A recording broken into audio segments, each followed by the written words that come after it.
I'll try my best. What's that word? Okay. I'll do my best to do my duty. We're hot. Okay. I've done my duty. I did my duty yesterday. Oh, I usually do my duty every day. Brett. Oh yeah, I need to turn my. You can't talk yet. I need to turn my do not disturb on. Yeah, that's pretty damned annoying. Hey, just relax. We're not even hot yet. Yeah, we're hotter than hell. But we haven't rolled music.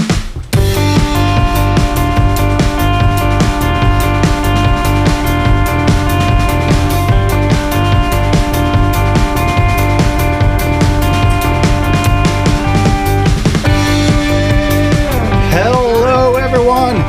It is ShiftLess, the podcast that's all bicycles all the time. Only bikes. Only bikes, nothing but. Onlybikes.com. I wonder if that's taken. I don't know. Hey, Caleb. Oh, damn. I spoiled it. We're the ones that are spoiled. Wait a minute. What's going on? I don't know how to work that button anymore. There we go. So out of practice. I know. Beyond out of practice. Caleb, we'd like to formally invite you to be a regular on our program. I know. I think we need to change my name from DJ Khaled to Sidecar Caleb, because I just kind of show up every once in a while, just ride passengers, side piece. And side piece. I'm y'all side piece. Yeah, I like that. That's okay. You can be our side piece. I'm just going to sit in the back seat and tell you guys how to drive. I'm used to that shit. Trust me. Speaking of which, she comes home tonight. Yeah, Mama home. Uh-huh. Where's she at again? Nashville. Nashville. I got recognized last night at the trail by my voice alone. Ooh. You do have a very sexy voice. I was parked next to a very handsome gentleman. He was putting his bike on his trail and I just chatted him up. How's the trail going? Of course, the first word was sandy, which I have another story about that later. Shocking. And so we were talking for a minute, and then I was talking to Carl, and then he came up and he goes, "Your voice sounds familiar." And I went, "Yes, it does, doesn't it?" No, he was a good dude. He was all the way from, where was he from? Waxahachie. And he recognized your voice from the podcast? Yep. So he's a listener of the podcast? Yep. So we've made it to Waxahachie. Hey. Shit. We still haven't made it to North Dakota, but we're we made fucking it. international. Like, I don't consider Waxahachie regional, so we're outside of the regional area. It's growing. Waxahachie's not regional. That means we probably have more than a dozen listeners now. We might be up to 14. Shit. That's more than a fit in that egg carton. Yeah, the sponsorship dollars are going to start just Ka-ching. rolling. Man. Next thing you know, we're going to have political candidates wanting to be on. So what happened? What was your other story about Sunday? So I went down from the sand. I was coming around like a good side piece. Right, yeah. So I was behind Brad at North Shore, and I made the turn at Rockledge. And right before you get to where the right-hand side opening to get on that paved path where those new condos are, that parallels the trail for a brief moment, I was coming around a corner, and my front tire just hit loose sand, and it was like someone tied a rope to my frame. Like my frame was under me, and then boom, it was out. So, and I landed on my side. It wasn't a big deal. But the funny thing was, I'm on the ground and I see Brad making the turn, and I went, "I'm okay." And he just kept riding. I didn't even hear you. And then further down, somewhere around a little past the creek drop there, the Armored Creek drop, I went down again, and at that point it had gotten really dark, and even with my light, I had a hard time. The Armored Creek drop? Yeah, it's the creek drop. It's got all the, it's armored with the concrete bags. The old, the old concrete bag. I don't know, somewhere around there's another little dipsy-dootsy turn, and my tire went right out from under, and I couldn't, at that point I was like, man, I can't even see what's loose and what's not, and it is very sandy. Yeah. Anyway, two spills in one lap, and neither one of them hurt. So I was riding by Braille last night. He was. This guy's like, I'm having a hard time seeing with my light on, and I can see him flashing past me with, like, all I really see is his helmet, because his helmet's white. I had no lights, but I offered him. It's a good thing I didn't offer you my bar light, because my helmet light I don't know. I had charged it a couple of weeks ago, and I guess it didn't hold the charge. It was dead, so I was riding by bar light only. Well, that's why when Adam pulled over at the Lakeside exit, I wasn't even going to sit there and entertain. Yeah, I told him that too. I told him you didn't have lights. And then Ham pulled over. He hesitated for just a second, and I was like, "That's it, bitch. I got you." And it just went.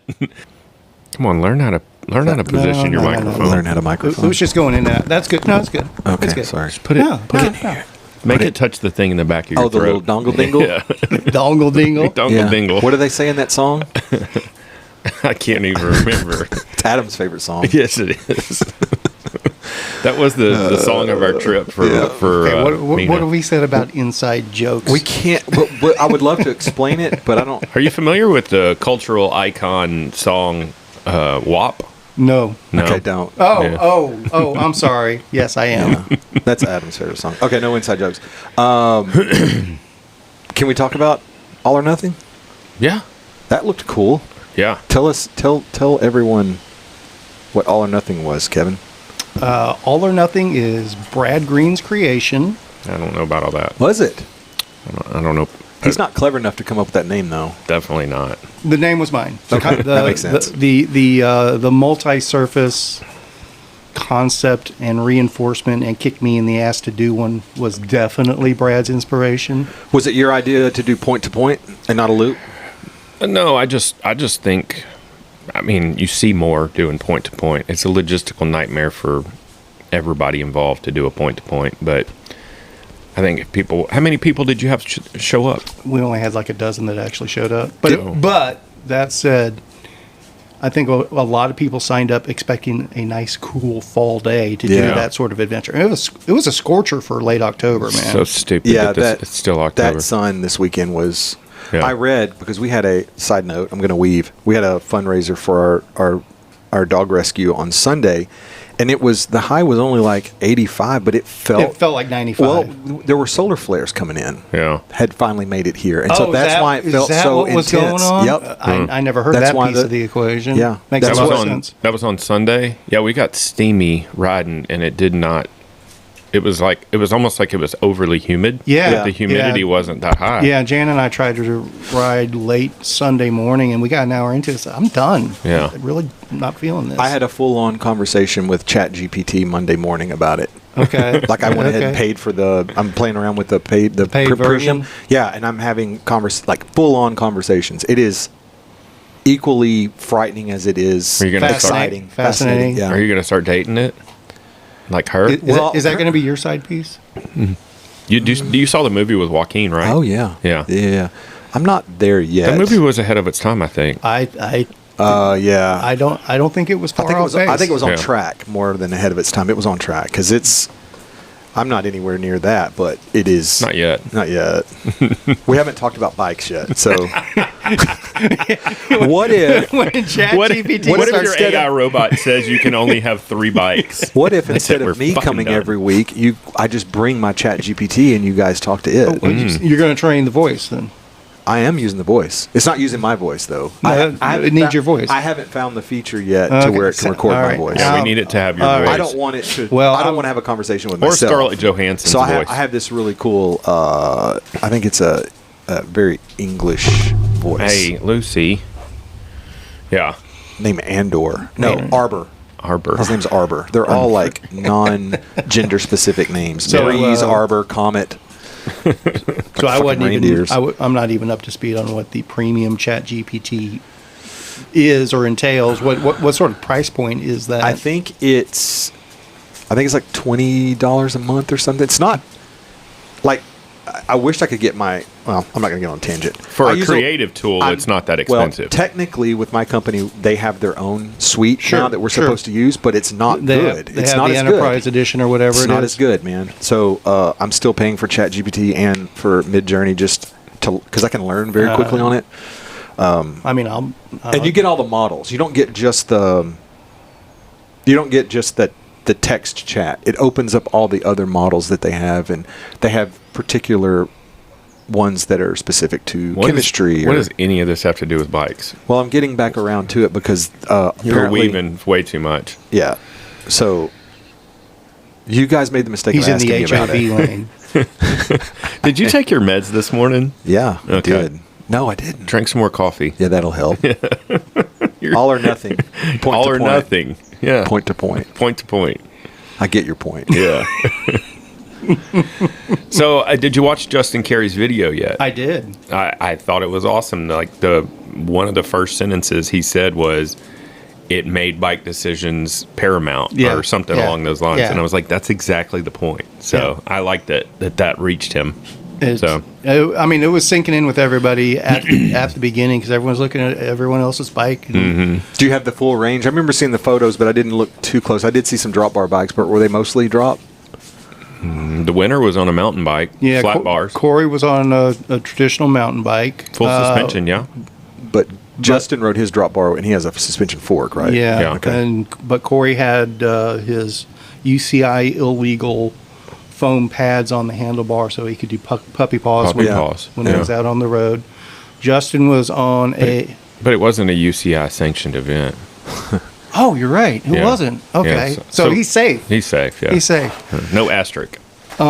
Justin was on his granny saddle gravel bike with the suspension fork that He's not running a granny saddle that anymore. no longer has a granny saddle, but it's part of his evolution.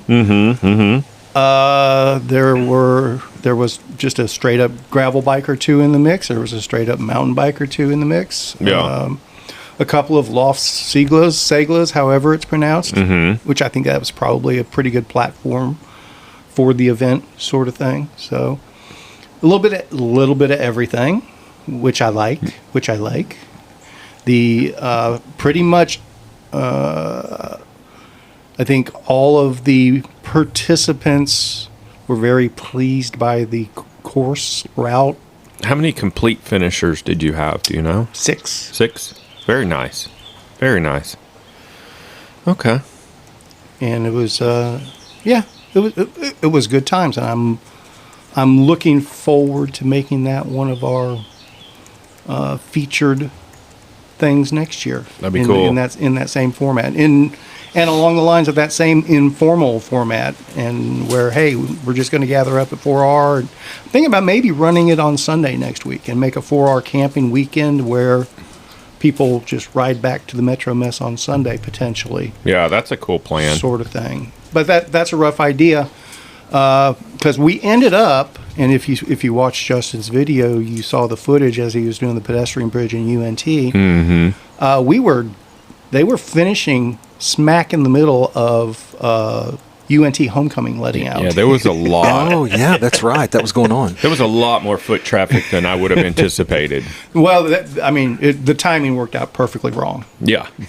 Yeah. Which is classic Spinistry. Good job, Kevin. Exactly. What did all those football fans think when you were posting red triangles into the side of the stadium and the pedestrian bridge? There were no arrows. Okay. There were no arrows. And, my first, very, very similar to my very first Red River ride, was like, oh, shit, everyone's going to be pissed off at me after this. I think the UNT section just threw an off-the-wall curveball into the mix that, I mean, it was different. Yeah. And the title was All or Nothing. Well, I think it's really cool, especially when you think about the transition. It's a new kind of technical. Yeah. But I mean, they're going from desolate nowhere into the city and then into the thick of it. We maximized the Denton leg of the journey. It definitely ended up with its own unique personality there. And Justin talked, he made me happy. Justin makes me happy in many ways. But as he was writing the Path Network, and obviously I'd put him on new stuff that he'd never seen before, and he was digging it. And it's like, I like that because this is stuff I dig too. This is a really cool way to get around Denton. Yeah, Denton's done a really good job of improving their infrastructure. It's not been overnight, but they're they've got never overnight. They've got a pledge to do it. It's part of the 10-year plan. Yeah. Have y'all seen the Burn Peak video on the Dallas riding? Yeah. We'll talk about that. I saw that he had posted it, but I have not watched it. It's so funny. I'm in a group chat with a bunch of Dallas boys, and they're like, It's very typical of someone to live in Dallas and ride in Dallas and bitch about riding in Dallas. I know he doesn't live in Dallas, but they were bitching about it and commiserating with him alongside of him. I didn't think he bitched about it that much. He kind of in a way went the opposite direction. He basically, it's not as bad as I thought it would be. Yeah. But he also acquiesced a few points that, well, if I had to do this every day, it might suck. Yeah, and if you weren't acclimated to riding in congestion and traffic and chaos. Terrible. Yeah, and that's, his experience level takes him a couple notches above. Yeah, you would get average, overwhelmed pretty quickly. Very quickly. Like, and can you imagine if that's your endeavor into riding in the city? No. Yeah. Yeah. Like how many are going to ride a curb as a skinny, to avoid a puddle? Yeah. Well, he didn't either, but that's but anyway, I digress. All or Nothing was fun. Looking forward to doing it again. I think the participants enjoyed it as well. I need to reach out to Corey. I asked him to put the segment up there and name it so he could establish a Strava FKT on it. Yep. Technically speaking, anybody can go out there and hit it anytime they want to. Yeah. But we'll kind of do it like the Rat next year where, hey, people can ride the Rat whenever they want to, but we're going to have a group depart weekend. What was his time again? 7 something? No, 8. Oh, 8:49, I think. 8:49, That is. So it's a lap at 4 Hour Ranch in Munster. Yes. Then it's ramble to the Denton Trail, and then you ramble from the Denton Trail after doing a lap to North Shore, and you do a lap and a half in North Shore, and he did it in 8.5 hours. It's not a lap and a half, but oh, is it? It's not. Pretty close to it. 6 through 1, right? 6 through 1. Yeah, that's 9 miles. No, 14. No, it was like 15. Oh, was it? Oh, yeah. Yeah. Okay. Yeah. And back around. Well, yeah. When I say a lap and a half, I meant the 5 loop. Yeah. Okay. That's impressive. That speed. That's impressive. Moving. Yeah. Hey, how did you? If there, I get there's no arrows. How did you mark it? How did you provide them with a GPX route? Sure. So did you ride the whole thing? No. You just marked it using the trail trace on Ride with GPS. I'm just curious. These are trade secrets, sir. Yeah, I'm sorry. I'm going to need you to sign this NDA. I sign NDAs all the time and violate the fuck. I'm kidding. No, I don't. No, basically, I took existing trail tracks from other users. Oh, you stitched them. Okay. And stitched them in. Yeah. That said, I also told everyone, it's like, trails are living beings. These may not be. Use the breadcrumb to approximate it, and if you get to a weird fork in the trail, use your best judgment at that point. Yeah. That said, North Shore's pretty easy to navigate. Yeah. If you know it. Yeah, it's still pretty. I mean, everybody knows North Shore to some extent. At least everybody that was in this group knows North Shore to some extent. That all changes next week. What's next week? Daylight savings time. We're going backwards. We ride backwards. Oh. In the winter. At night. Mm-hmm. Yeah. Denton Trail's pretty easy to not get lost on. Okay. Not according to Kevin. No? The new section. Oh, I haven't been out there and heard about it. I haven't seen it. I've heard about it. Did you say Denton Mountain Bike Trail? Yeah. Oh, yeah. I was about to go. I thought you said North Shore again. Yeah. I definitely I want to go more in depth on that because I figured that out. Did you? I posted a reel on it. I was hoping you would watch my production, but obviously you don't. I didn't see it. I'm used to it. Don't take it personal. I lost track. I was going somewhere and I lost it. But let's go back to Denton Mountain. North Shore is easy to navigate, you were saying. Yeah, North Shore is basically easy to navigate. I was making my way to Denton at that point. Denton, not so much. Yeah. Okay. The traditional green loop with the green signs every 1/10 of a mile. There's now a new blue loop at the north end of it. Yeah. That's called, I think it's called the Northwest Loop.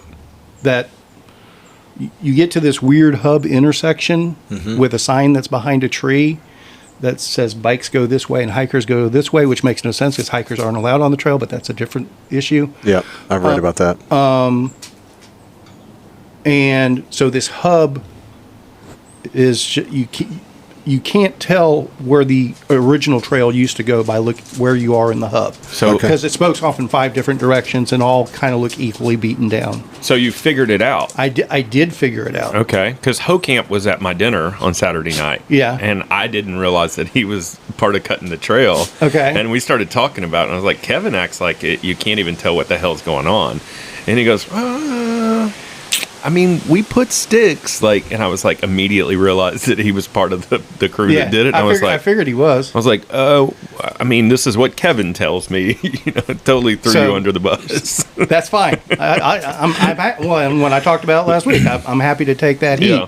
And I am here to say, after I went back to it and knew it was a potential issue, because I went back to and I told the riders about it, and I went to get there ahead of time to make sure I figured out how to work it, and I made a post that they would see before they got there, ideally. And so what had happened was I figured out that the sign that's behind the tree used to be right in the middle of the trail, and that would make a difference. Because with the sign behind the tree, so somebody moved the sign? It looks like it was either pulled out of the ground, because you can see the square hole in the ground where the post used to be. So either somebody pulled it out or the post broke there. I don't know.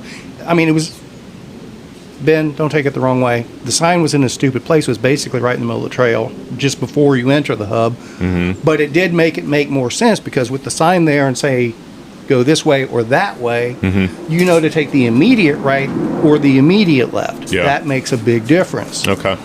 So what I did last week was I took the second right, figured it would loop back around, which I'm guessing it did, but going backwards on it. Some of their sticks that were placed down going one way aren't sticks necessarily down going the other way. So I think I ended up cutting back through and doing a figure 8 thing somehow or another. So it was an operator error. So again, the sign it's definitely a signage issue. Failure to follow directions. The directions aren't properly in place at the moment. It could change if they put the sign in the right place or do better signage. Instructions unclear, microwaved plastic. Basically. Yeah. Or the aluminum foil, Yeah. either one. Okay.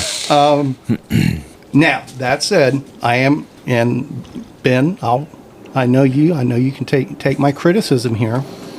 Last week, I made it out that this trail was terrible. It's better than terrible, but it's still not great. Yeah. Now, following it the correct direction, it does flow better. Yeah. No ifs, ands, or buts about it. It's still... Yeah, he said it had pretty good flow, and I was like, that's not what Kevin said. Definitely going backwards, it don't. Yeah. Going the correct way, Yeah. it's better. It's still less than ideal. That makes sense. And so it works better going the proper way. Speaking of trail markings, there's no more arrows on North Shore now. It's about... You made your point. Yeah. Now... I couldn't help but notice last night. I do want to say...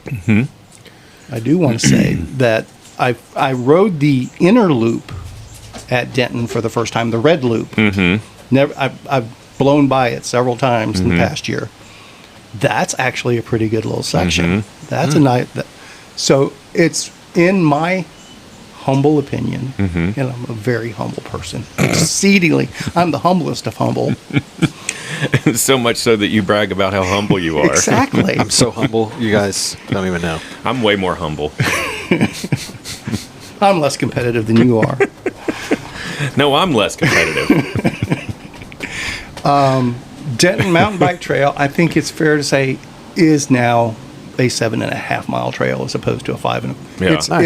It's worth going ahead and doing both sections and throwing more mileage overall into the mix. I couldn't help but notice that Justin hit the jumps while he was Did he? doing it. He was taking he took that left swoop. Yeah, I wouldn't call it a jump. Well, those are all, I mean, they're possible jumps, potential jumps. It didn't look They're like he intended jumped. as jumps. Okay. But he took the alt lines. How about Well, you don't really have a choice the way the groove goes. If you don't know it, Yeah. you're just going to naturally go to the left.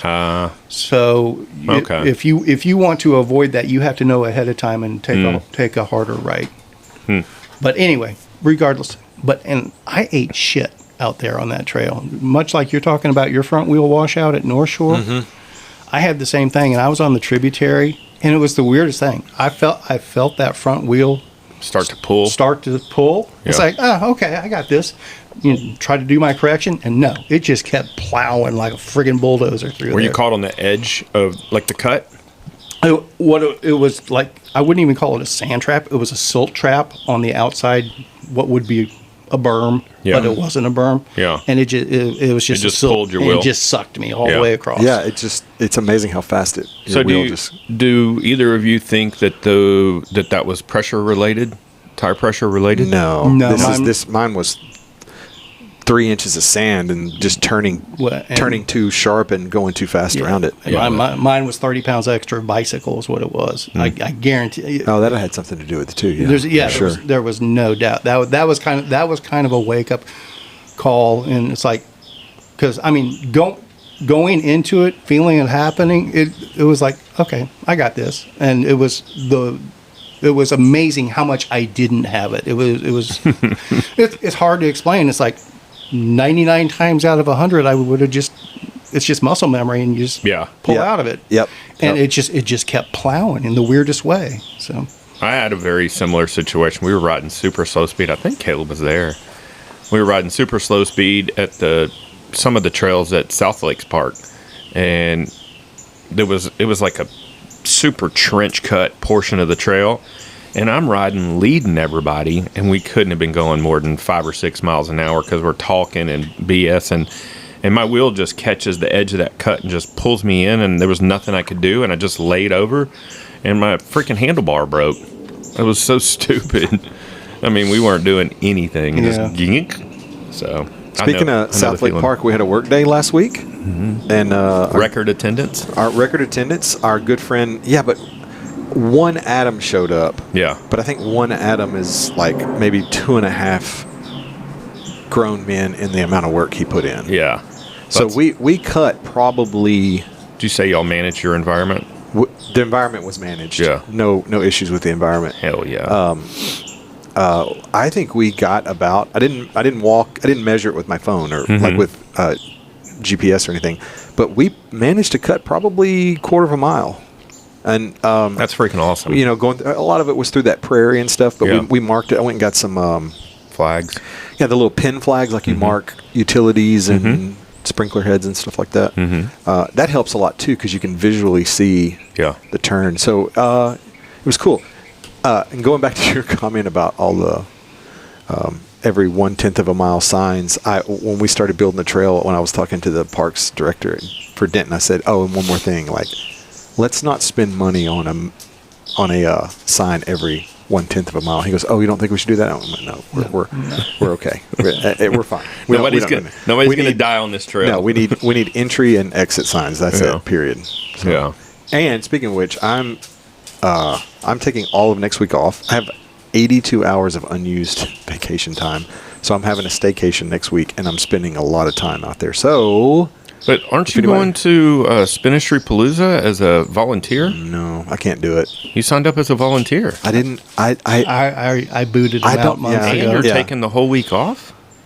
We have a family event this weekend that I need to attend to. Okay, that's this next weekend. Yeah. So not this coming weekend, but next weekend. So anyone listening, it's a shame. Y'all are gonna miss the final Spinistry Palooza. What? Oh, it's not going to happen again? I don't think so. Are you kidding me? Mm-mm. We need to I really can't. Like I can't even move things around to get out of what I have to do. I'm Sunday. I'm not asking you. Nor can I. But I don't. Why? Do you not want to talk about it? It's pretty simple. It's just a logistic nightmare. It's a logistical nightmare, and that's a long fucking way away, unfortunately. Well, we'll just have to do it and then pay you to come down there and hang out with us and bring and support us. I'm not doing this as a sob story. I had to make lots of commitments. And I'm losing my ass on this. How many handies did it cost you? Half a dozen or less? About 8 or 10 side pieces worth. Okay. Dang. I can't give you a hard time for having commitments when I have commitments that prevent me from going anyway. So I get it. But that's a bummer because that's such a great Man, it's a great trip. Yeah. We got to figure out a way to keep doing it, though, because it's just, man. I need it in my life. I think maybe an informal guys' weekend sort of thing. Mm-hmm. Yeah. That would be very viable. Where we pull our money together and pay for support, perhaps. I don't know. We'll talk about that some other time. Okay. Spinistry Palooza in its existing format. This is probably the last edition. Okay. And I'm not saying, I'm not complaining. I'm looking forward to doing it. I'm gonna have a fantastic time. It's just proven to be not viable as a growing entity. And I didn't expect it to be huge this time around by any stretch of the imagination. I thought we would see some growth, and I committed to that growth, and we didn't get it. So that's the way these things work. Yeah. Not a huge loss. I'm not losing. I said I lost my ass. That's proportionately, Yeah. Well, it's a business. It's a business. And you got to make business decisions. So what else is going on? What's the next subject? Let's go somewhere upbeat. Upbeat. Brad, Beat up. You're up. You're up. Am I? Yep. I wasn't ready, guys. Well, I would check the content document, but I imagine there's nothing there. I don't know how to get into it anymore. Let's talk e-bikes. Those are always upbeat. Here's another funny story. Riding behind Adam last night after I'd already gone down once, and I look down and I get a beep on my Garmin on my bike and on my watch, and it says, "Do you want to connect to e-bike?" No one was around us with an e-bike, so maybe we must have come close on the opposite direction trail, and it picked up their Bluetooth. Maybe, but I've never had that happen before. I did hit no. Yeah. By the way. Hopefully. Yeah. He would have immediately disconnected. Yeah. What happens when you disconnect an e-bike while you're riding it? Does it blow up? I don't know. That'd be cool if you could power it down from your head unit. Yeah. Yep. Like the old-fashioned throw the friction shifter while you're passing somebody. There it is. I saw, and don't ask me whose video it was. It was just a random one that showed up in my YouTube feed last night. But there was a guy that did a charging uphill comparison of 3 e-bikes. The new Bosch platform I think that was on an Orbea. Mm-hmm. The new Pinion e-bike setup. And the new DJI. I'm guessing that the DJI won. It was overwhelming. It was ridiculous. Yeah. It was ridiculous. I watched a video where a guy took, I can't remember where they were, in Peru, I think. And he was just climbing up the side of mountains with this and wheeling. Yep. And it was nothing. Yep. I was like, the power on that thing is out of control. It's stupid. It's going to end up getting people hurt, is what I think. But, there's a learning curve to everything, right? Yeah. But have we seen the price on the bike? It's a $10,000 bike, right? Yeah. Something like that. I can't remember. You're not going to have 14-year-olds picking it up at Christmas and tearing down the street sort of thing with it. So it's good. It's going to be 40-year-olds that are stupid. Not in my neighborhood. So, but it was fascinating to see what it could do, but it is definitely more of a motorcycle than a bicycle. No ifs, ands, or buts about it. Yeah.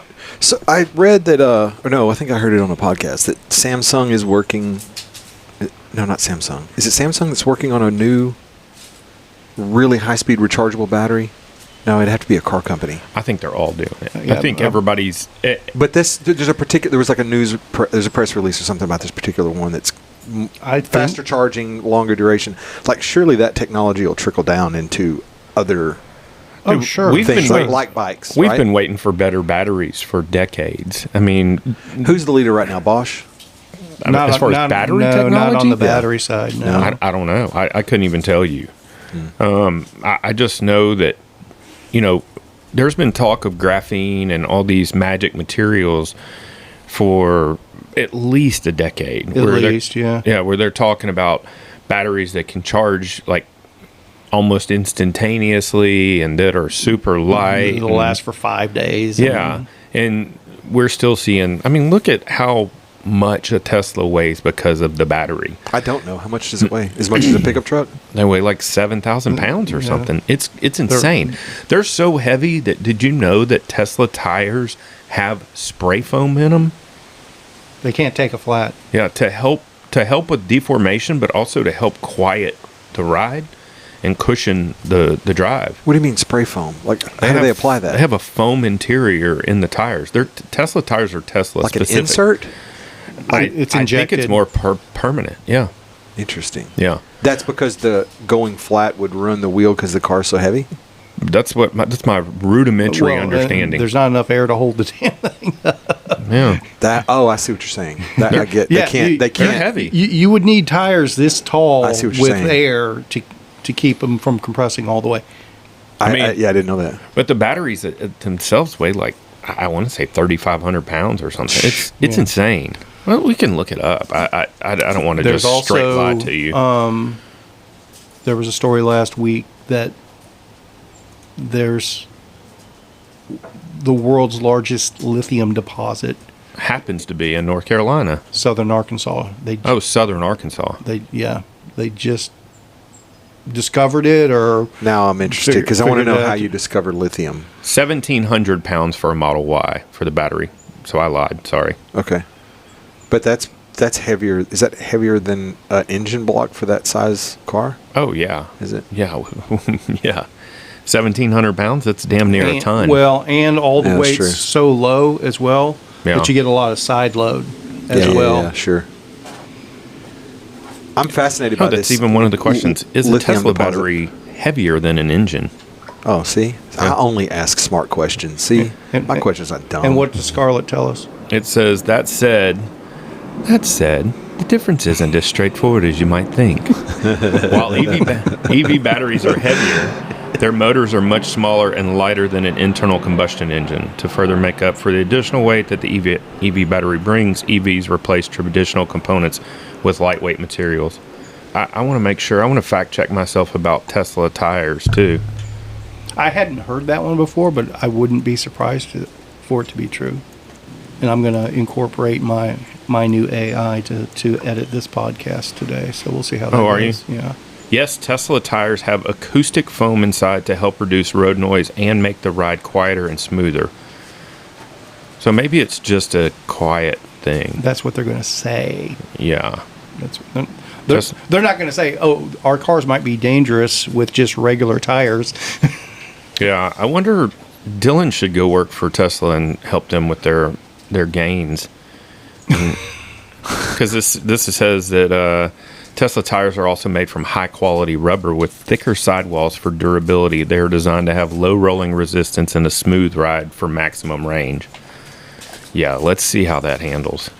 The discovery of lithium in southern Arkansas is a recent development, primarily tied to the area's rich brine resources. So apparently that's like when you buy a turkey and chicken that's already been pre-brined. Sometimes it can have lithium in it. Yeah. Does that help with your bipolar? It's all those Tyson farms rolling downhill to southern Arkansas. Oh, that's it. Southern Arkansas has long been known for its brine deposits, especially around the Smackover Formation, which has been a source for bromine. Bro.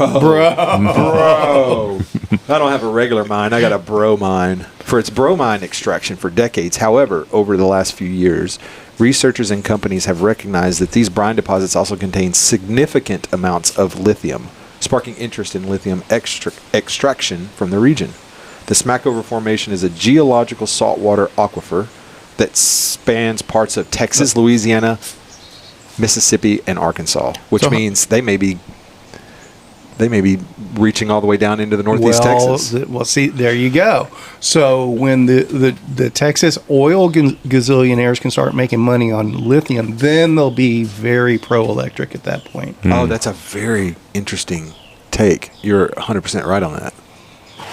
Follow the money. My, have the tides shifted. Shift-listed. So anyway, they have a new technology to remove it, which doesn't require as many large evaporation ponds. Anyway, it's interesting. Okay. Back to bikes. Arkansas could become a major domestic lithium source, potentially reducing the United States' reliance on lithium imports and contributing to the nation's renewable energy and electric vehicle industries. Interesting. So how long ago was this found? It's pretty recent. Okay, because I think they've known the potential for a while, but kind of like fracking, it's like the technology is now coming to where they can properly extract it. Yeah. Or they think they can anyway. I don't think you can get lithium out by fracking. You don't know anything about fracking, do you? Nah. There were studies in 2023 and 2024. You know, most people don't even realize that fracking is a short version of fracturing. Really? I thought that's like a given. Most people don't realize that. I can see where most people don't recognize that. Yeah, but I mean, half of the people are dumber than the average, so. Between 5 million and 19 million tons is the estimation right now. Which doesn't sound like a whole lot, but I guess that's the whole thing about lithium. It doesn't take very much. Well, I recently deposit was in North Carolina, like right basically where that hurricane impacted. That was one of those conspiracy theory things. Really? You're hanging out in your echo chamber place again. I try not to be echo chamber, but I mean, I also entertain every conspiracy theory. I'm not gonna lie. Oh, and the conspiracy is that the hurricane was created to wipe out so they could come in? The hurricane was created to get rid of the people that we could mine the lithium there. I love it. God, tell me more. Hey, maybe they're right. Joke's on everybody. I've been wrong before. So for years, humans had no effect on whether now all of a sudden they're controlling it? They can steer them. Hell yeah, tell me more. The largest lithium deposit in North America is found in the Thacker Pass near McDermott Caldera in the Oregon-Nevada border. Yes. Yeah. Then that's a big... There's a big to-do going on with that one, too. So I didn't even realize Oregon and Nevada touched. That's how dumb I am geographically. It's like kind of a corner thing, Is it? Yeah. Because they mainly border, is it Idaho? What is Nevada? I need to do geography. Well, California. Yeah. Where the Arkansas is between 5 and 19, the one in Nevada and Oregon is between 20 and 40 million metric tons. It's that one's supposed to be huge, but basically inaccessible, and they're going to have to do a lot of wiping out of stuff for that one to happen. The Arkansas one is, my understanding, is just. They just have to move a couple of trailer houses. It's just an extraction process as opposed to. They just have to wait for a tornado to come through. Basically, the Oregon one, they gotta like dig up that whole area. Yeah. See, I made an A in geography class. The northern border of Nevada is split directly in half between Oregon on the east or west and Idaho on the east. So, see. You can't doubt my geographic skills, bro. I mean, realistically, how many people go to the northern border of Nevada? I bet that is a very population undense area. I've been there once. I drove through. We went from Nevada. Isn't Utah directly to the north of Nevada? To the west. East. Or east, yeah. Yeah. Yeah, we went from Nevada to Oregon's Utah. On the west side. Yeah. Yeah. Was it a nice drive? Oh, yeah. Okay. And went all the way up into Idaho Falls, and Montana, and I mean, we did the whole thing, Wyoming, and then all the way back down, Nebraska, Kansas, Oklahoma. Sounds like a hell of a trip. It was a good road trip, yeah. Oh, the Karate Monkey saga has been settled. Tell me more. So Surly, being the sweethearts that they are, they warrantied my frame. Okay. Their only comments were, well, with as much seat post as he has showing, he should be on an extra large. And Gabe, being the super awesome guy that he is, he said, well, he's right on the cusp of what your height chart shows. You know, he could go either with an extra large or a large, and he prefers the ride of the large, and it's his preference at this point. So that's what he wants to be on. And they're like, okay, fair enough. So I got my Karate Monkey warranted, which is freaking awesome. Okay. And did they say to go ahead and get a 10 millimeter longer seat post? AI edit this out. I got a 40 millimeter longer shim. It's not the post, it's the shim. It's where the contact actually makes, on the inside of the tube. The seat post still has plenty of penetration. It's in deep enough. Oh, okay. I did not know this until chatting with one of my favorite mechanics, that typically the minimum insertion for a seat post is 80 millimeters. If you have 80 millimeters plus, for the most part, you're golden. Okay. Now, I'm sure it's dependent on the length of the seat posts. Like, if you were to run a 500 millimeter seat post, there's a little more leverage there. Yes. So it's like a Brompton seat post, for instance. I'm sure you have to have probably 200 millimeters of insertion. Might find out soon. Yeah. Oh, really? So that being said, I have a 100 millimeter shim now, so I'm well over that. Okay. So, and I guess I'm an idiot. I didn't. Are we supposed to have shims in our bikes? Only if you're downsizing your tube diameter. Oh. So I'm running Yeah. So okay. So the Karate Monkey if you had the correct size diameter of seat post, it would have been a non-issue. It'd be a non-issue. Yeah. Oh, okay. Yeah. So the shim put too much pressure on it. Yeah. Why don't you just get a seat post that fits that diameter? I don't know. That just seems like the logical choice to me.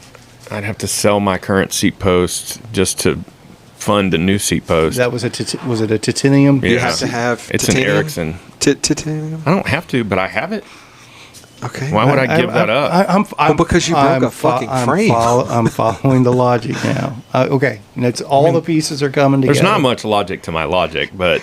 Okay. The pieces are coming together. Yeah. Maybe logic is a stretch, but the pieces are coming together. So I'm currently running a 27.2 in a 30.9 diameter. Okay. ID. I get it now. Yeah. I get it now. Yeah. Okay. And So- not that there's anything wrong with that. And I probably should buy a 30.9, but the irony is Episode 84 brought to you by Ericsson. No, their new name is that's right. They Bingham. I think it's Bingham. But Episode 84 brought to you by a titanium seat post company of some sort. that makes a 30.9. I think it's Bingham Cyclery now. It sounds right. Lambo, let us know.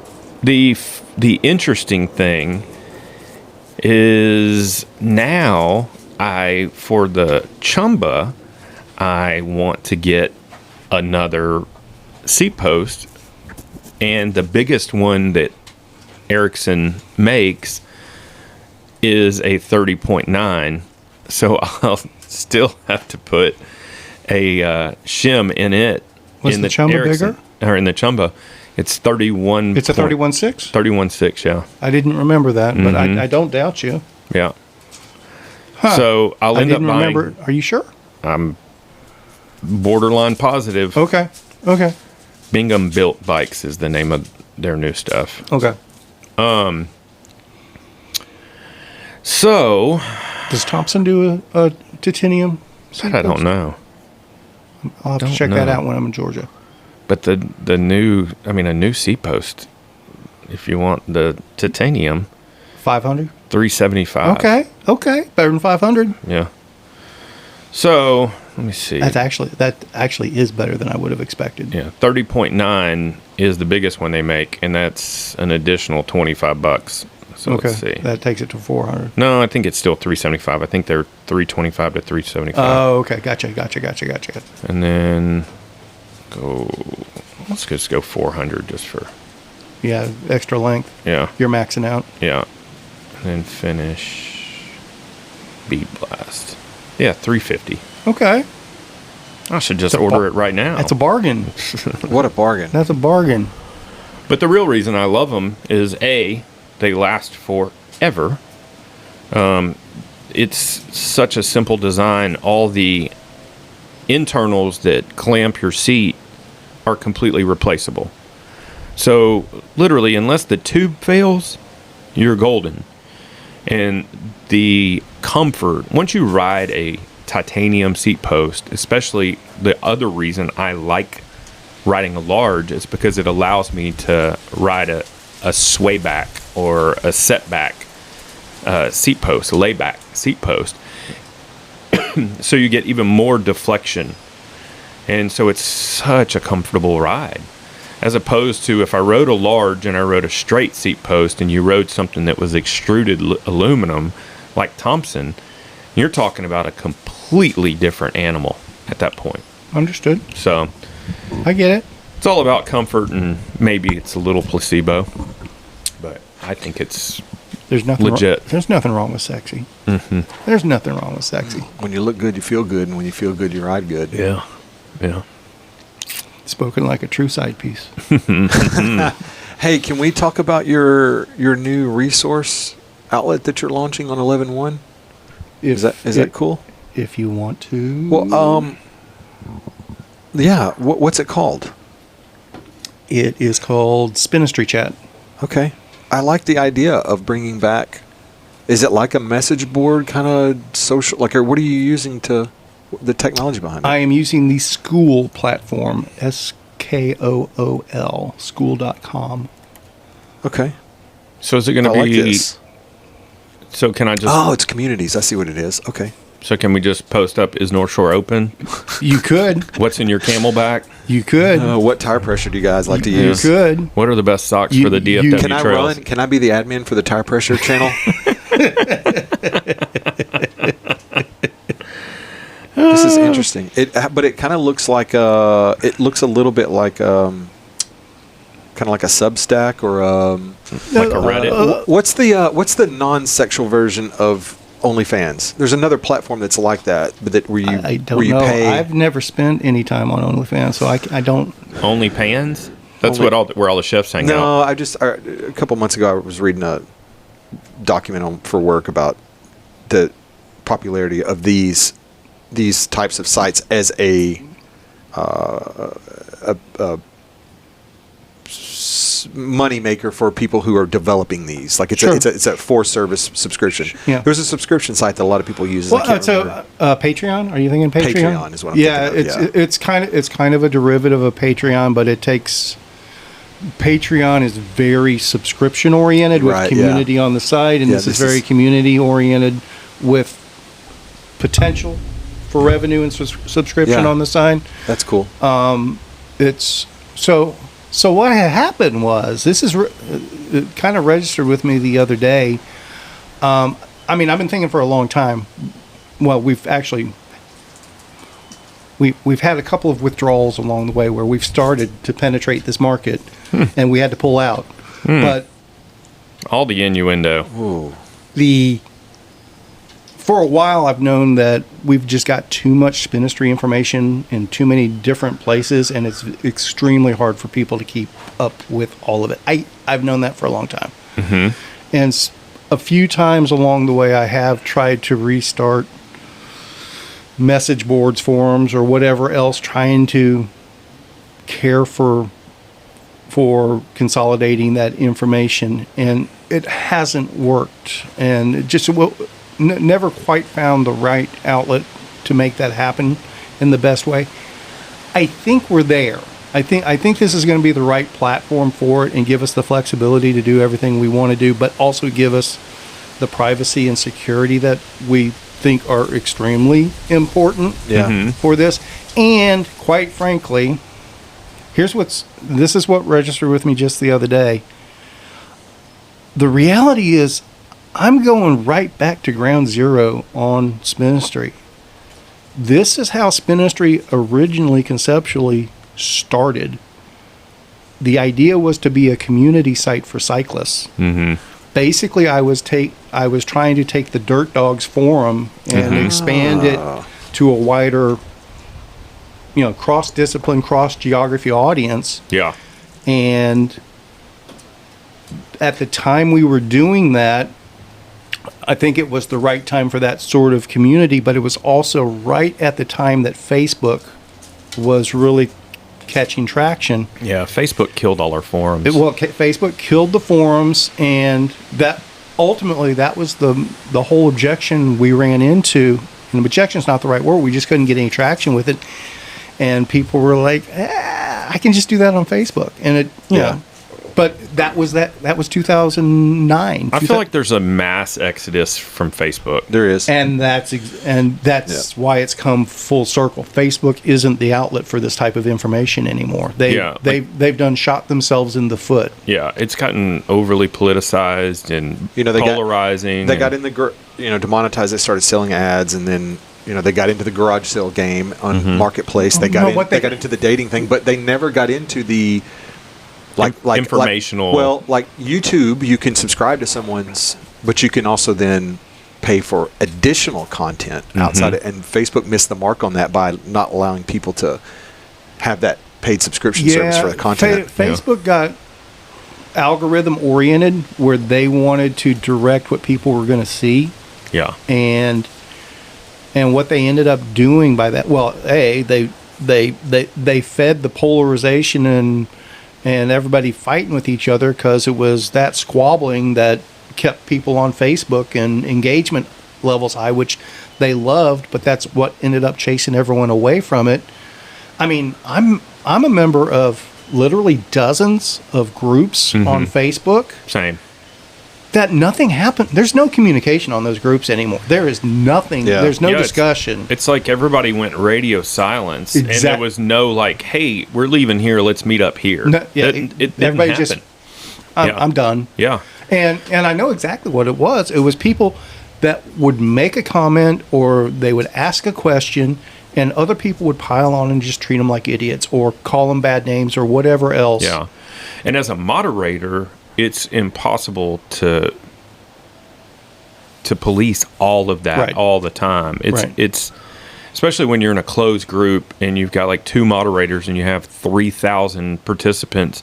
It only takes one person to say F Trump or whatever, and then all of a sudden it just starts this whole thing. And then it's a snowball effect of and then as a moderator, you're like, what the fuck? Can we all just not talk about bacon?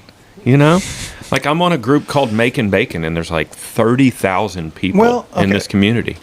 The what was that? The DFW smokers group or barbecue? Yeah, North Texas barbecue. Yeah. Remember how active we were in that 5 years ago or whatever it was, and it ran its course. It was a pretty good group, and it got up to 20,000 people when it was still a good group. Yeah.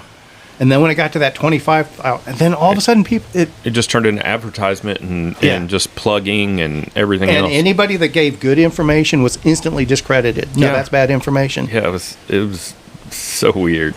But I'm running into the same thing with my business, with FAM, because the majority of everything I've done up until, literally this year, has been, all my communication's been through Facebook. Yep. Announcing dates, everything else. And I feel like people just don't pay attention. So, they don't pay attention, and Facebook doesn't necessarily share your message. No, and if you don't interact with a message, it will cease to exist in your algorithm. And so if I don't have people liking or reacting to one of my dinner posts, whether they want to come or not, they probably won't see the next time I post a dinner. Along those lines, as I'm putting this community for Spinistry together, I'm seeing all sorts of potential for you as well. But the problem is, how do you get, not that I have a lot of people that are FAM subscribers on Facebook, but how do you get those people to transition if they're not even seeing your dinner dates? How do you send them a message and go, hey guys, we're not here anymore? So the loose concept is something like this, where you could use this school community to book FAM tables, but you use the community just to talk about cooking and food and drink and whatever else, and maybe you put together some content on Facebook posts or a YouTube short or Instagram or whatever that it doesn't need to hit gazillions of people, but you pick up 3 people this week that join the community and 3 people next, and over time you've got 500 people that are regularly interacting, and they're not worried about people beating them up for not wearing the right color socks or whatever else. Yeah. And off to the side, you've got this little piece here. Hey, have you enjoyed our content, what we're talking about, and have you learned anything? If you want to join us for a fam dinner, go here. Yeah. And it's... Well, like I announced our dinner for November 16th, which is, it's going to be the Milam and Green whiskey dinner. Mm-hmm. I think I have, like last time we announced this, it filled up in like a day. Right. I announced it 5 days ago, and I think we have 6 people signed up. Did you send out an email? No. I can't remember how to do that. Okay. Your email list is your best list. Yeah. Because how did you know to ask me about that, Caleb? Because I got your email. Yeah. I'm just saying. Yeah. I've offered to help you with this stuff before. I know, and I told you I'll take any and all help I can get. Well, but every time I've offered, I'm doing something else that night. We'll do it again. Okay. I love you. Let's work on this. I love you. Let's work I love on your this. business. I want to see you thrive. We want you to be successful. I'm drowning right now. Yeah, I know. Like asphyxiating, I guess is a better term. It's crazy. Anyways. Okay, wait a minute. No. Been riding bikes. Not anyways. Yeah.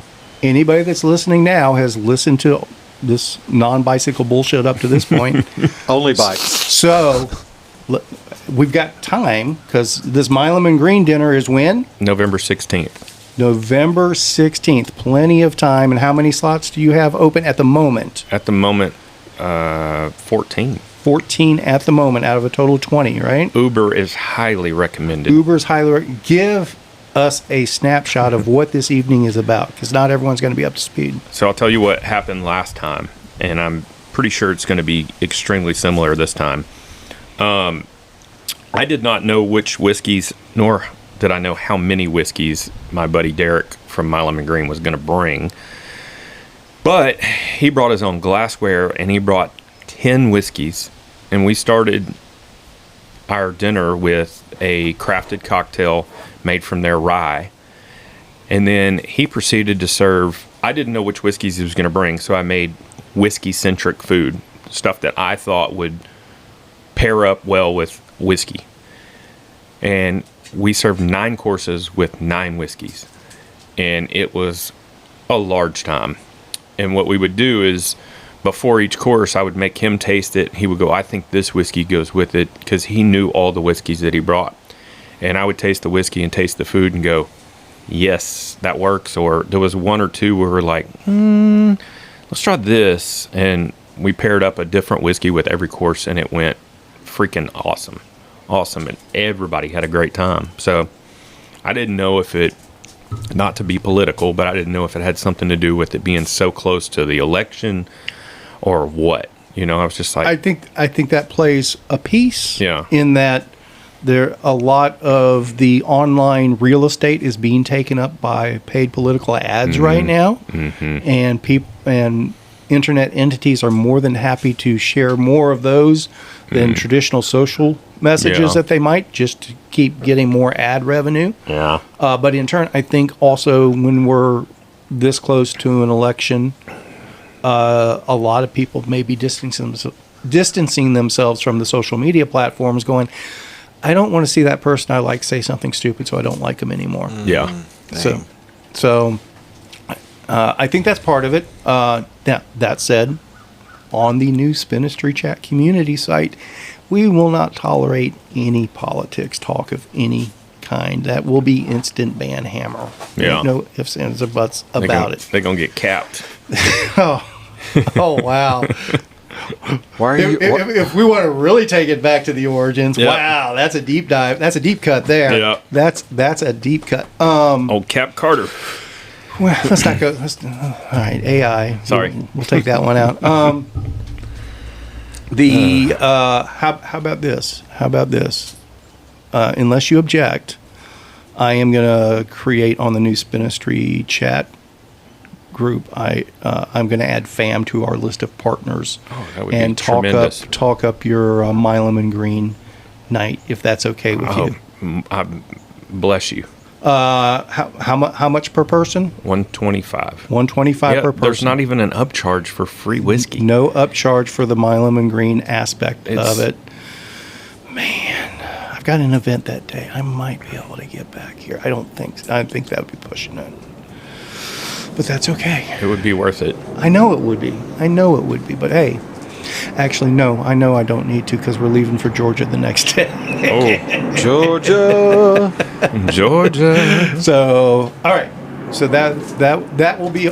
So anybody that's a Club Spinistry member, you're going to get the initial invites to the community Spinistry member, and that'll go out Friday.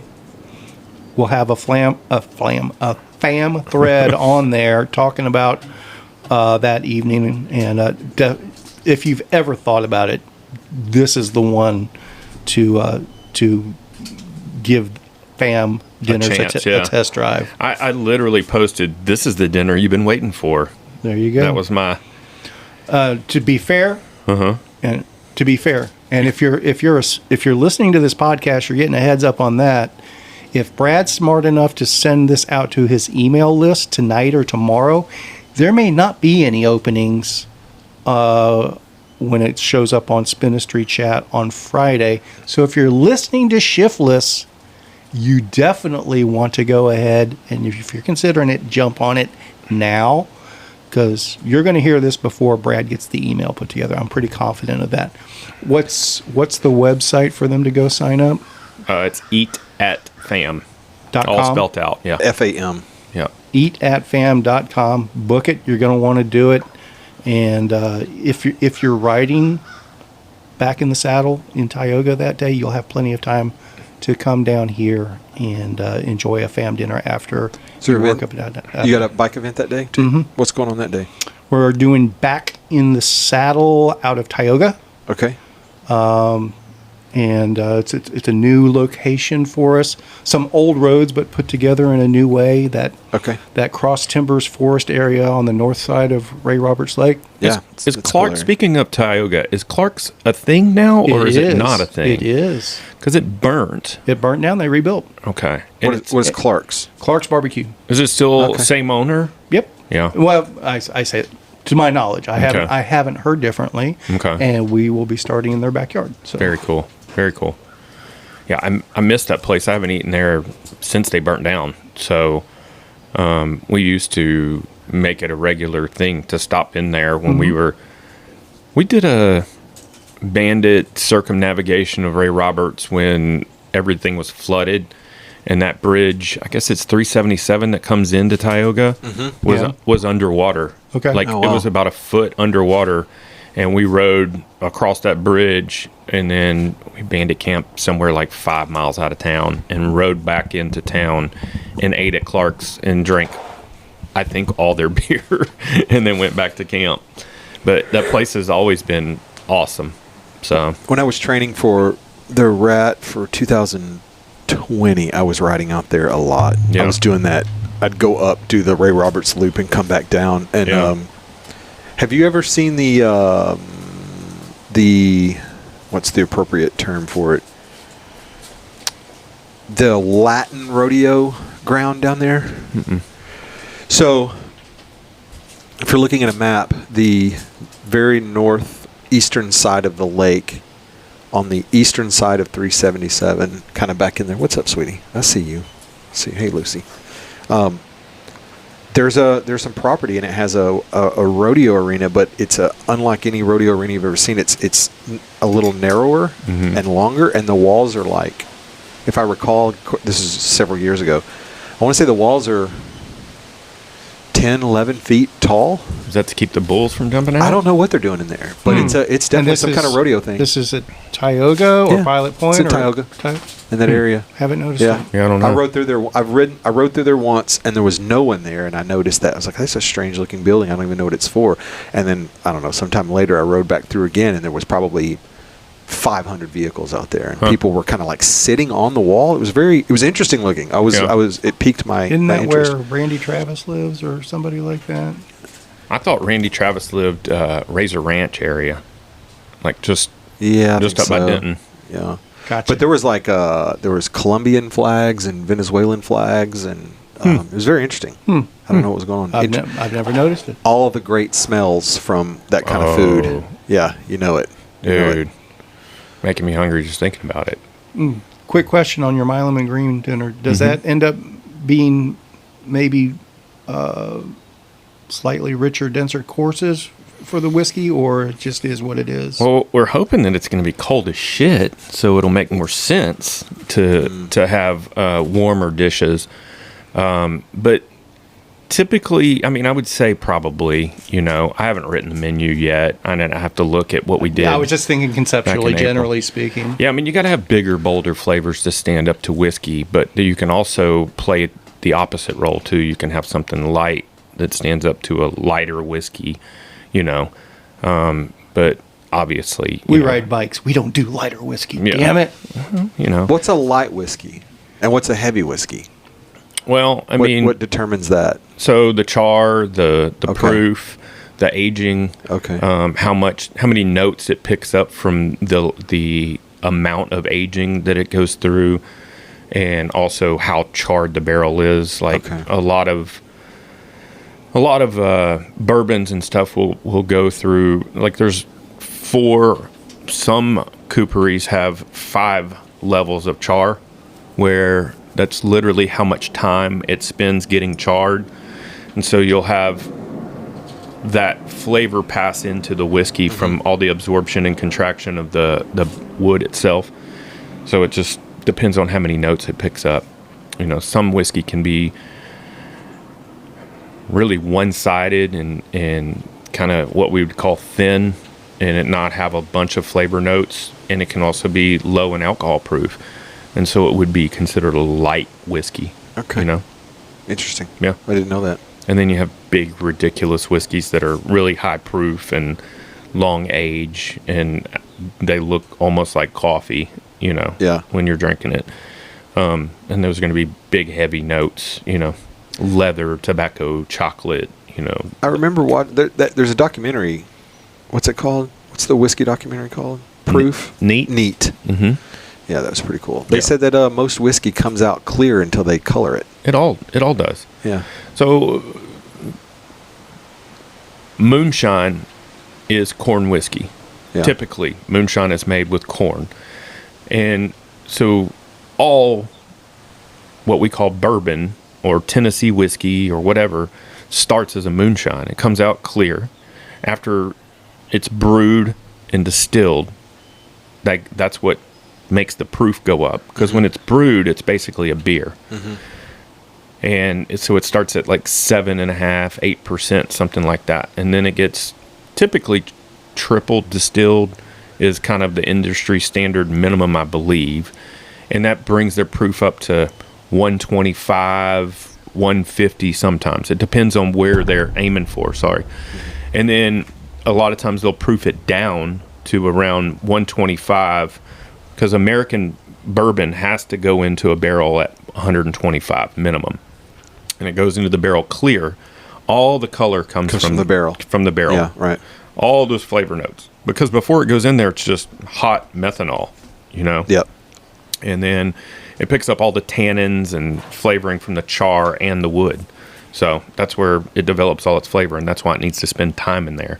Yep. And that's why the seasons are important, because the expansion and contraction of the wood itself kind of wicks in the fluid and then squeezes it out. It back out. Oh, that's interesting. I never thought about that. And so that's why a whiskey ages differently in different climates. Like Texas, we have great weather for aging because we have volatile temperature swings. Okay. But then also, like this book I'm reading, I've read, Texas whiskey is all about, literally there's 5 different climates in Texas. You have distilleries in these different climates, and they produce distinctly different whiskeys because of their aging process and their techniques, obviously. You need to read The Drunken Botanist. Yeah, I don't know anything about it. I had it, and I let someone borrow it, and they never returned it. But it was like a...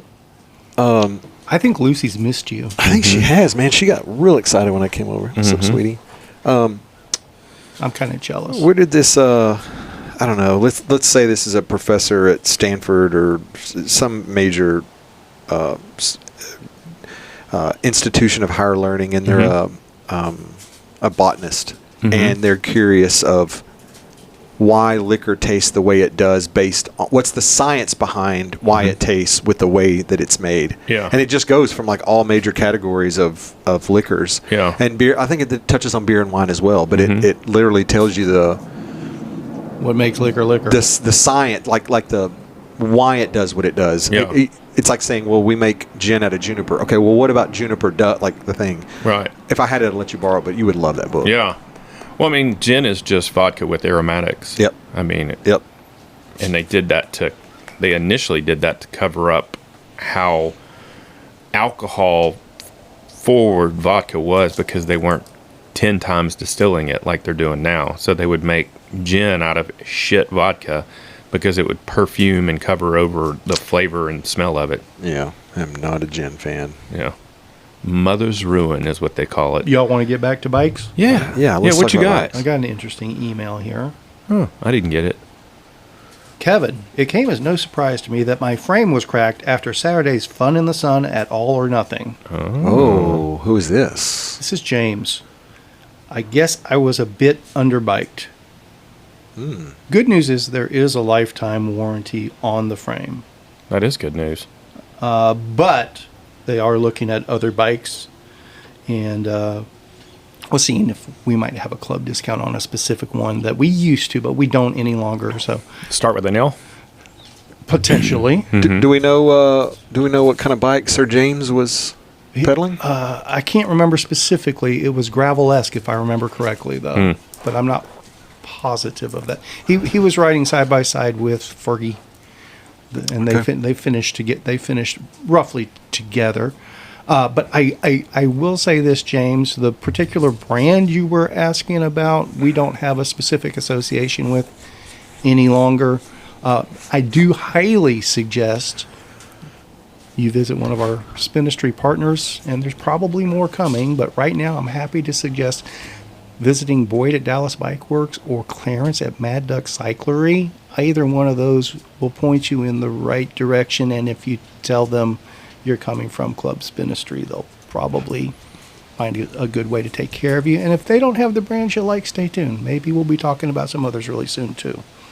We are all about taking care of the local bike shops. Yes, we are. No ifs, ands, or buts about it. We got some good ones. We got Yeah. some really, really good bike shops. Did you see the shirt that I'm wearing, by the way? Look at that. Yay bikes. That's an interesting looking shirt design. Who would have put that together? Oh man, do you want to know how long we worked on that? Fixing them bikes for 10 years. We went through so many different sayings. Yeah. Yeah, some were more appropriate than others. Yeah. But we worked on that shirt for a year, off and on. A year? Yes. Holy hell. I still want a Velo Republic shirt that has the broken sticks, like the East Side one that they did, the Halloween version that they did, Broken sticks. like the death metal logo. You know? Oh, yeah, What do you yeah, call that? There's a term for it. Yeah, no, I mean death metal, like a Norwegian death, like Yeah. like when you peel the after you peel off a tangerine and it has that stringy stuff. Yeah. Have you seen that? Yeah. Have you seen the sides that? No. You know what I'm talking about, Kevin? So there's this particular type of design that like black metal and death metal bands use, where it's almost illegible, but it looks like sticks and roots and hair, and you can barely read it. Well, there's this site, like one of them is like an old vinyl bench that has all these cracks in it, and it says this is my favorite metal band, but the seat was all cracked. It's hard to explain. We would have to show it to you, but yes, there was a company that was doing pop bands like that, like New Kids on the Block and Britney Spears and Justin Bieber, but it was death metal logos, Like this Did you kind of find it? stuff. Yeah, there it is. Okay. Well, obviously, I don't spend much time in the death metal. How much death metal do you listen? Who's your favorite death metal band, Kevin? Do you even double bass drum? What's your favorite BPM? Oh man, Is this where we talk about Linkin Park? Going out of Their control. new album comes out Fuck next Linkin week. Park. Oh man, And I've got a new partnership I want to talk about that excites me almost as much as Emily Armstrong joining Linkin Park. Indie Velo and Training Peaks are now teamed up. And I know that's going to excite Brad almost as much as Linkin Park. But Indie Velo, I'm a huge fan of that simulator platform. Think of it as a competitor to Zwift, but it's the same but different. And Training Peaks is my favorite workout information logging platform. Yeah. I mean, Training Peaks is my primary. I barely even know I have Strava. I concentrate on the Training Peaks, and now they're one big happy family, and I'm very excited by this. Wow. Can we highlight and talk about how very, very close the interface is with Zwift? Wow. I'm not sure. What do you mean? Oh, to be fair, that's Zwift updated to more closely approximate that. Oh, really? Okay, very cool. That makes sense. There's some new stuff that's been thrown into the Indie Velo the past few weeks. The center dashboard. Yeah. But everything on the side was Indie Velo years ago, and Zwift, with their last updates, kind of got a little bit closer to that. I don't think they're mocking each other. I think they both find good ideas that work together. But they're different audiences. Generally speaking, they're different audiences. Zwift people are going to be very game centric, and Indie Velo people are going to be very training centric, if that makes sense. Yeah, I mean, there's seems to be way more data points on the Indie Velo interface. Yeah, I'm not saying it's better than Zwift. It's different. It's not the same. It's different. Yeah. I mean, I carried subscriptions on both. Yeah. For a while, and when I was training for Unbound this last winter, I was using Training Peaks. It was obviously they had I've been using Training Peaks since I liked it better. 2017, Yeah. I think. I'm a big fan of the Training Peaks data collection. Yeah. So I'm very excited by this. Well, I'll test it out when the and I'm hoping weather gets bad. I'm hoping that we'll be able to. That might be fitting into our new community site in some very positive ways in the not too distant future. I smell what you're saying. I want to go ride my bike, but God bless, it's windy. It's going to be. I don't even do the e-bike in 50-mile-an-hour winds. Yeah, what is it? Let me look at the wind here. Brad, you didn't even give a weather report. Well, you're right, I didn't. Ooh, steady 18s with. Why is it coming from the south when we're getting a cold front coming in? Doesn't make any sense, does it? 32-mile-an-hour gusts. When does the wind change? Let's probably tonight when the rain comes. Oh, you're smart. Let's see. Yeah, it shifts starting at 1 a.m. We're supposed to get rain today.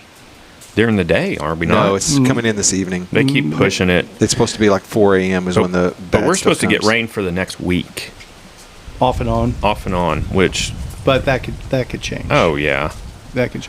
But we're definitely getting it tonight still, right? Yeah. I will lean on that and be very grateful for it, even if it does mean a little bit of tiny hail falls on my truck. I'll be okay with that.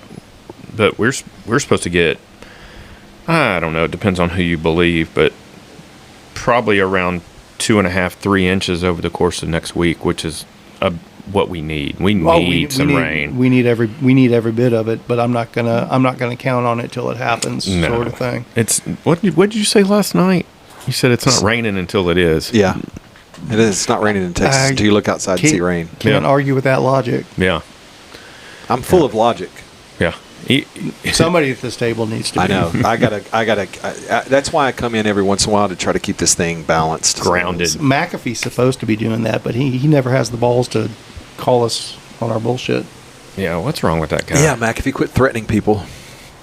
Speaking of which, him and Donahue are headed to Lake Murray? Lake Murray. Yeah. Oh, are they going to Lake Murray now? Yeah. Yep. Tomorrow? No, Friday. So they changed up their plans? Yeah. Yeah. And well, hey guys, I've got a route for that too. Jeebus. Yeah. Let a guy know. I got you covered. So, but yeah, I guess adventure's part of it, right? I told him he borrowed my hammock setup, and I was like, you're going to want to set that up before you go just to make sure. But man, the weather doesn't look promising, and if it's going to rain here, it's definitely going to be raining north. It's the further north you go into Oklahoma, the more intense it gets. Are they? Is Lake Murray eastern or western? It's right. It's just due north of us. Is it really? Okay. Yeah. Yeah. So.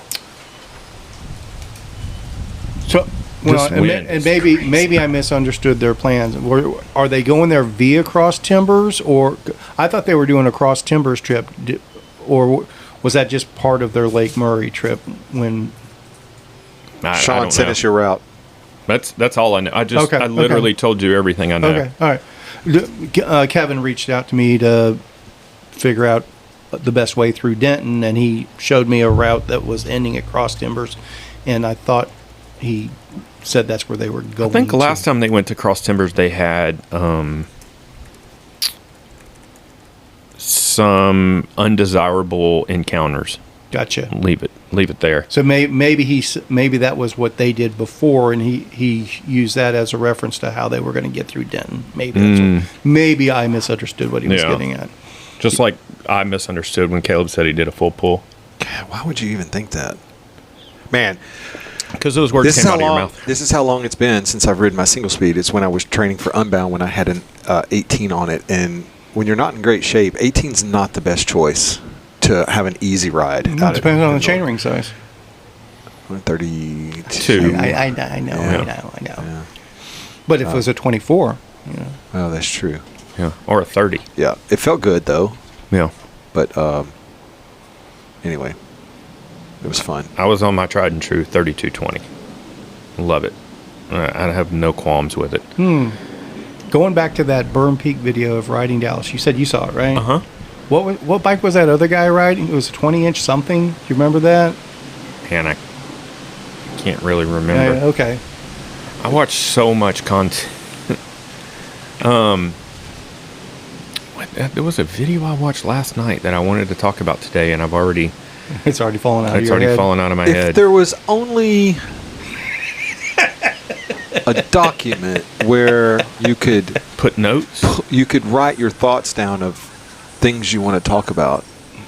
Yeah. I don't know. You can always just go to YouTube and no, you can't because your whole family shares your YouTube, right? Is that what you said? I can still look at my history. Yeah. Let's see. But this isn't connected to my account, so Gotcha. it's frustrating. How much bandwidth do you have here? At my house? Mm-hmm. Mm-hmm. I don't know. Hypothetically, if we were to all be on computers and streaming over the interwebs to record everything, would you have enough bandwidth for all of that? Depends on if Paul is on or not. I'll take that as a no. So I can do if I do a speed test, will it tell me? I don't know. I'm not that much of an expert. Me neither. Obviously, I'm pretty much a dumb shit. But yeah, this new AI editor that I'll be working with, we could hypothetically just have all that stuff and it'll automatically generate clips for us and stuff like that. And dude, I'm like 2005 level internet right here. Yeah, there's some new Apple stuff coming out that you should be interested in. 34 megabytes per second of download and 44.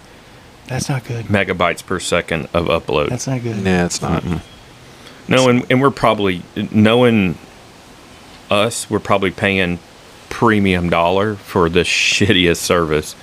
So Paula even mentioned the other day, she goes, I need to call and see if we're getting what we're paying for. Because our internet has been awful lately. Understood. So understood. Maybe. See, when we tried the recording thing in the past, I thought it was my internet sucked at the time, but I thought I was the weak link in the chain there. But never assume that. Might have been multiple links that were.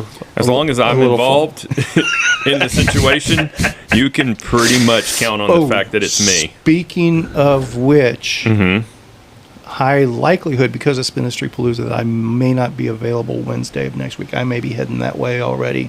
Okay. Can we? Is it a conflict if we meet Monday or Tuesday? I'm good with whatever. Okay. All All right. We'll I think. we'll nail that down. Okay, you think about that and verify. Next week's pretty silly for me, in a good way. Okay. Election day. I voted yesterday. That is taken care of. I voted day before yesterday. I'm very disappointed I didn't get my I voted sticker. It's hurtful. That seems borderline illegal. Did you even vote? I heard somewhere that if you don't get a sticker and you don't take a picture of it and post it to Facebook, it doesn't count. That's what I heard. You're going to turn this brand new conspiracy. Oh, I almost created an uproar leaving the voting booth yesterday. How? As we're going out, so in Tarrant County, or at least at the polling place we used, you run your ballot through one scanner deal, and then you take it and physically take it to another scanner that goes into the documents box. Really? So it scans it and then it goes into the box. It's a sealed box. And they had a half a dozen of these around. But it's two separate stations. Oh, really? Yeah. Huh. The one I went to, you just feed it in, and then it gives you a big American flag, and it says your vote has been counted or whatever. But that wasn't Tarrant County, was it? No, it wasn't. Okay. I'm comparing and contrasting. Understood. Here. Yeah. Understood. Okay. And so I'm explaining that process at this location. I'm assuming it's the same throughout the county, but I don't know that. Right. So I'm supposed to take my ballot to this other scanner that just basically it's like a paper shredder is what it looks like. Yeah. But as I'm doing that, they're taking one of those scanners and wheeling it out the door. And there's a guy wheeling it out the door, and Jan and I are walking side by side, and I just make a joke. Oh my God, it's a conspiracy. They're running off with ballots. And people, it was like saying bomb on a plane? Something like that. Yeah. Yes. Fire in a theater or something like that. It's like, oops. Yeah. I shouldn't have gone there. And how pissed was Jan? She's so used to it at this point. Yeah, I was going to say, she wasn't surprised, but she was irritated. Late breaking news. I reached out to our good friend, Sean McCafe. I have his route. Okay. So I'm speaking on his behalf. So we're going to start in Little Elm. And we are rambling up north. So imagine from Little Elm to like Collinsville, then to Callisburg, to Dexter, and then from Dexter kind of go up north, east, and then back down, and then what is that, 377 there? And go across the bridge at the Sherwood Grocery. Yeah, and then they're working their way up. Man, I would not want to do that 377 bridge, but that's just me. That's the only way to get across, man. Carpenter's Bluff. It's a lot more. Is it? Interesting. Carpenter's Bluff. I don't know any of this I see stuff. that. It's in Marietta. That's part of the rat. That's the part of the rat that goes into Oklahoma. Is that Marietta? Yeah. That goes through Marietta? Maybe. Enville and all that, Lebanon? Is it? Yeah, and then they they come into Lake Murray from the south and roll around to the west side. 108 miles, surprisingly only 3,800 feet of climbing. That's, I would have expected more. It's pretty flat through that Texoma region. For 100, is it 110 miles, they said, I think? The Strava is calling it 108, so call it 110. Yeah. So 3,800. Man, acorns. Yeah, there's that. Or is that squirrel? Is there a squirrel up there? Is there? There is. There's a squirrel right here. Yeah. Oh, I see, yeah. He's pissed. Dude, that one just went in your coffee mug. I swear. Check your coffee mug. That's a 3-point. Nope. It missed it? Okay. Okay, off the rim. Wow. Where are you little shit? Because the reason I looked it up is because this one's chewed. Yeah. Where are your lazy dogs at? They're like, they ain't you're going on your 30 own. They feet can't up even into see the that. tree. That's funny. That's the same one we pissed off last time, I do believe. Yeah. Golly. So, what you're going to take the week off. Let's bring this back to bikes. Okay. What days are you going to try to ride? I don't know. I'm going to take that's so. Without going into too much TMI, I need a week to where I don't have to make a lot of decisions. Yeah.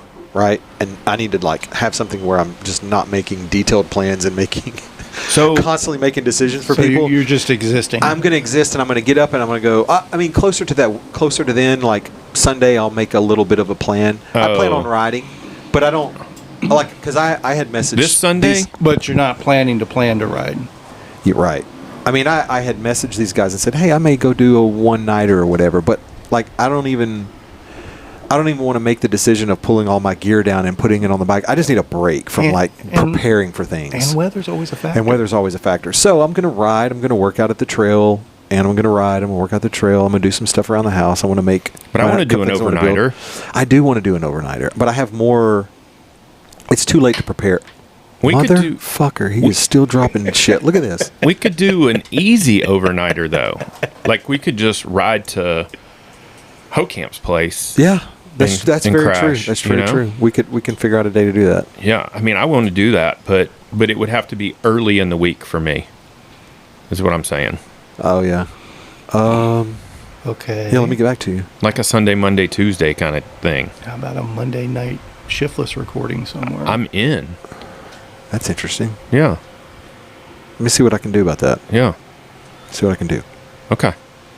Yeah. I mean, I'm going to ride my bike regardless. Yeah, I'm going to be right. The honest truth is, like, I'm my fitness is good, my form is down. Mm-hmm. You know the difference, right? So I'm just like not. I got to get back moving. I need a lot of riding to get back to my base. Speaking of which, levels. I hit a number that I don't think I've hit in the past 4,000? 3,000 miles I hit last night. Nice. Which I don't even know if I hit 2,500 last year. Yeah. So, and I would argue that I didn't even really start riding until June of this year. That's true. Yeah. So I'm pretty stoked about that. Yeah. But I'm planning on... So you're going to do a 5,000 mile year next year? Oh, next year. Yeah. Next year. That's my goal. Yeah.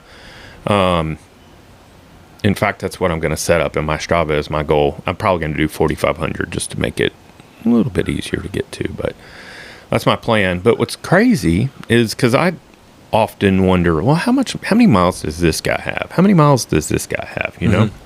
And I looked up Justin Carey's numbers because Garrett and I were talking about it, and I was like, I wonder, how many miles do you think he has, Garrett? And Garrett's like, I don't know, like 8,000, 9,000? No. And I go, I'm betting he's north of 10.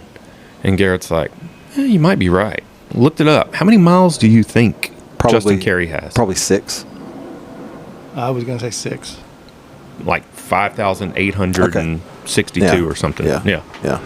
And I was like, that surprised me. Sure.